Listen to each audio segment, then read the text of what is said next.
հետ չղեկավարվի, ես նորից եմ կրկնում Հայաստանի վիճակը լինելու է շատ վատ։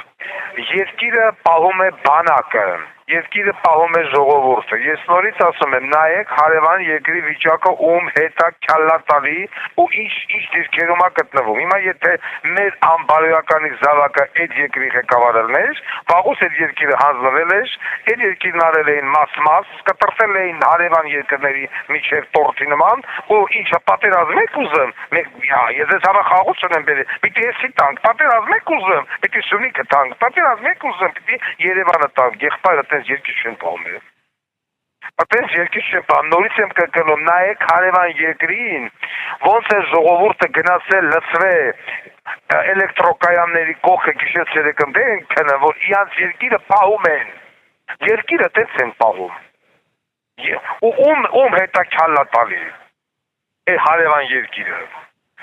Իսկ դուք մի հատ քնձխ Ադրբեջանի համար բացեցիք ձեր եղած չեղած, ասեք եկեք մտեք առանց մեկ կրակոցի հանձնելով Քելբաջարը, Արցախը, Լաչինը, Բերձորը, Աղավնո եւ այլն, առանց մեկ կրակոցի։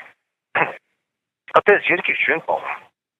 Ազգին հարգում են, երբ որ ազգը իրեն հարգել գիտի։ Եթե դու քո բանակը չունես, ոչ մեկ քեզ չի պահելու։ Սաուդյան Արաբիայի վիճակը նայեք, միլիարդների մեջ ծփում են, բայց իրանք բանակը չունեն, ինչ որ ուրիշ երկիր պիտի անպահի, դե դա մենա վիճակը, դա վիճակն էլ տեսեք։ Փաստերով եմ ախր ես խոսում, փաստերով։ Մտեք նայեք, հատուկ անուղեղների համար։ Հայաստանի Հանրապետությունը պիտի ունենա ռեալ զինված ուժեր, մինիմում 70,000-անոց զինված ուժեր, մինիմում,